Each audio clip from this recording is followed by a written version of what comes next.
Labą dieną.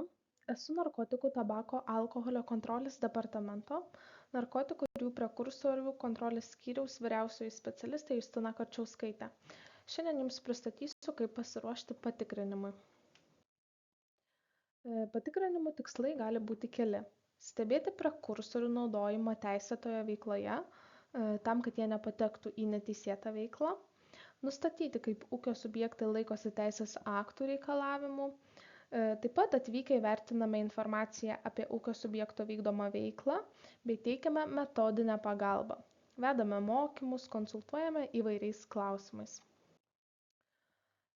Patikrinimų metu yra tikrinama ūkio subjekto veiklos vieta ir dokumentai. Atvykę įvertinami, ar prekursoriai sandėliuojami teisės aktų numatyta tvarka, ar tinkamos laikymo ir saugojimo sąlygos ir taip pat dokumentai. Pavyzdžiui, ar medžiagos įsigytos legaliai, ar netrūksta dokumentų vykdomai veiklai. Kaip reikėtų pasiruošti prieš patikrinimą? Visų pirma, reikėtų susipažinti su teisės aktais, reglamentais, įstatymu, kurie bus nurodyti prieš paskutinėje skaidrėje. Taip pat išsinagrinėti klausimyną, pagal kurį bus vykdomas patikrinimas, paruošti dokumentus, jei kyla klausimų, pasiskambinti specialistams. Taip pat norėčiau paminėti, kad galima suderinti Jums tinkamą patikrinimo laiką iš anksto.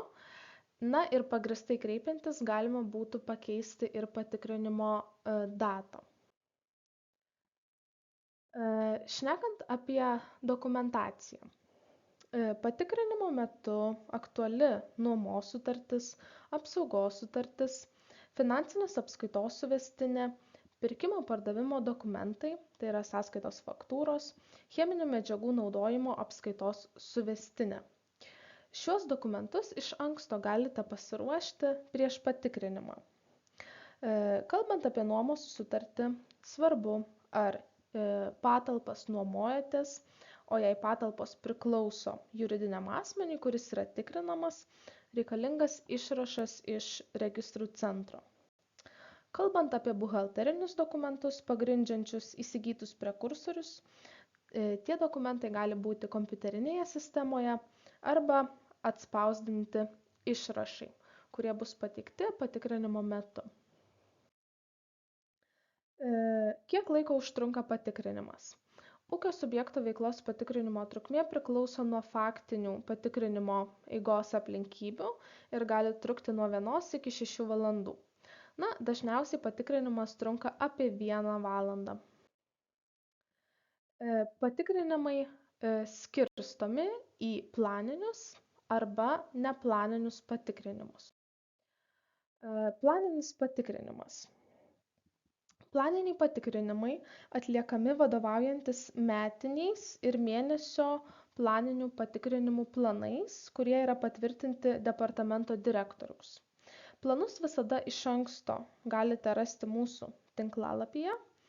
Planai sudaromi remiantis rizikingumu ir pagal tai, ar ūkio subjektas turi išsiėmęs leidimus.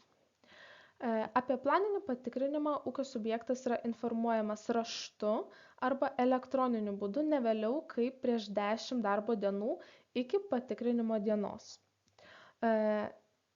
Atlikus patikrinimą ir nenustačius pažeidimų, patikrinimų rezultatai fiksuojami patikrinimo akte, kurį jūs gaunate iš karto po patikrinimo.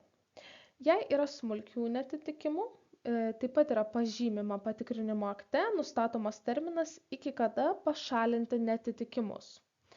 O nustačius pažeidimus surašomas administracinio nusižengimo protokolas dėl padarytų pažeidimų.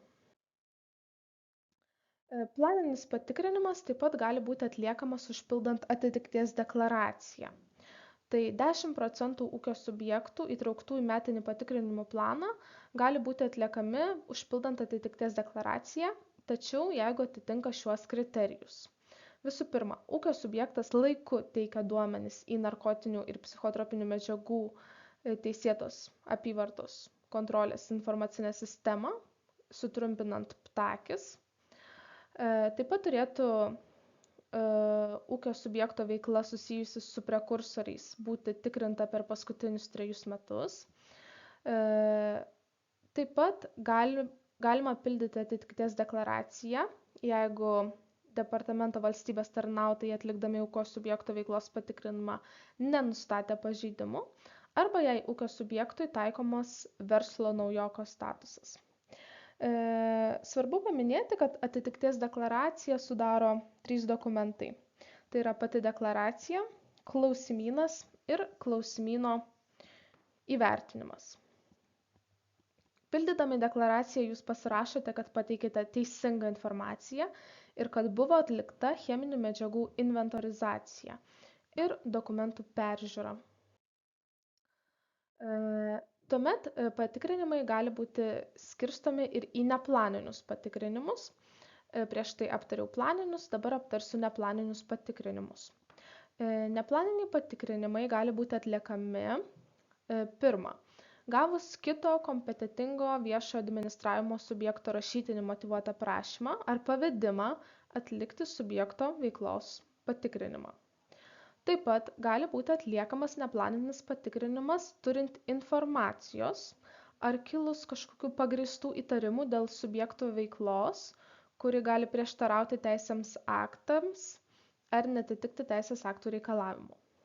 Trečia, neplaninis patikrinimas gali būti atliekamas gavus anoniminį skundą dėl konkretaus ūkio subjekto veiksmų ar neveikimo, kai kyla įtarimų, kad gali subjekto veikla kelti grėsmę teisės normų saugomoms vertybėms. Ketvirta, neplaninis patikrinimas gali būti atliekamas siekiant užtikrinti, kad buvo pašalinti subjekto veiklos ankstesnio patikrinimo metu nustatyti teisės aktų pažeidimai ir įgyvendinti priimti sprendimai. Jeigu neplaninis patikrinimas atliekamas būtent remiantis šiuo 4 punktu, tai ūkio subjektas yra informuojamas apie būsimą neplaninį patikrinimą elektroniniu būdu ne vėliau kaip prieš 3 darbo dienas iki patikrinimo. Toliau, neplaninis patikrinimas gali būti atliekamas prieš priimant sprendimą išduoti veiklos licenciją, leidimą, registracijos pažymėjimą. Tai taip pat yra informuojama 3 dienas iki patikrinimo. Svarbu paminėti, kad norint gauti veiklos registracijos pažymėjimą atvykstame į vietą, bet tikrinamas yra tik patalpų atitikimas, o dokumentus tikrina narkotikų, tabako, alkoholio kontrolės departamento licenzijavimo skyrius. Taip pat neplaninis patikrinimas gali būti atliekamas prieš atimant veiklos licenciją, leidimą, registracijos pažymėjimą, ar kitais įstatymų ar Lietuvos Respublikos vyriausybės teisės aktų nustatytais neplaninio patikrinimo atlikimo pagrindais. Neplaninis patikrinimas atliekamas tada, kai departamento direktorius priima motyvuotą sprendimą atlikti neplaninį patikrinimą. Neplaninis patikrinimas yra įforminamas pavedimu. Pranešime yra nurodoma būsimo patikrinimo pagrindas, terminas, preliminarių dokumentų sąrašas. Ir patikrinimų rezultatai fiksuojami patikrinimo aktu.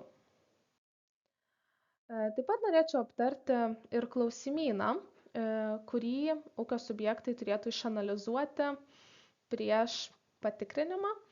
Tai šis klausimynas atrodo štai šitaip, dažniausiai jį atsiunčiame, kad ūkio subjektas susipažintų. Taip pat klausimyną galima rasti mūsų tinklalapyje.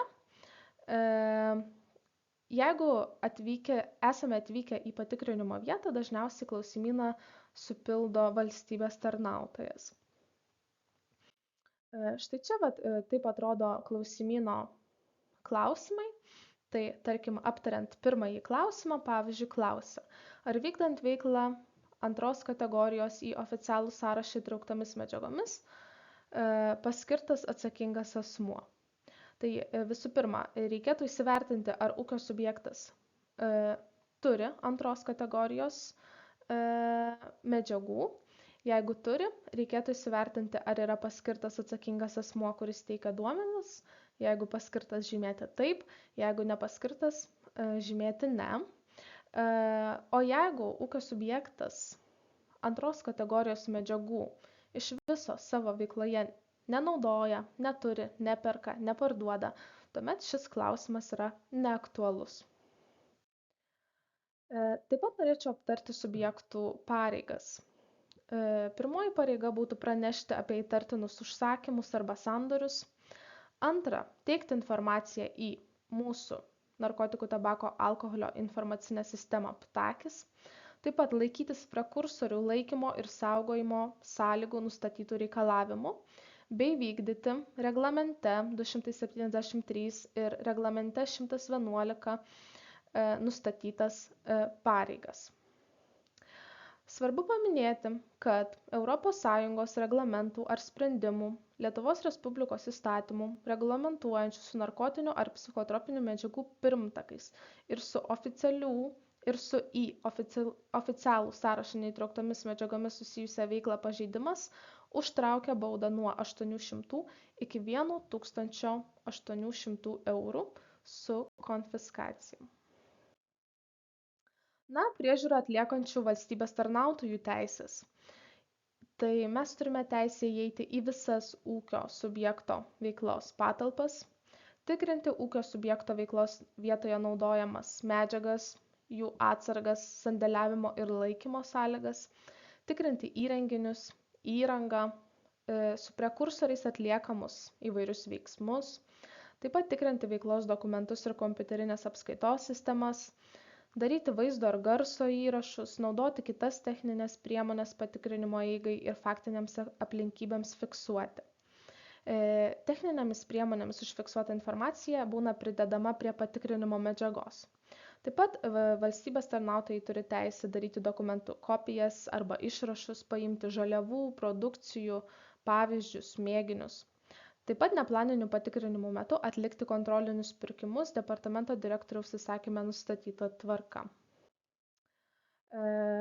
Visa informacija pateikta šiose skaidrėse medžiagoje yra nustatyta šiais teisės aktais. Dėkoju už jūsų dėmesį. Jeigu kiltų klausimų, kaip pasiruošti patikrinimui, visada galite kreiptis elektroniniu paštu justina.karčiauskaitė@ntkd.lt arba skambinti nurodytu telefonu.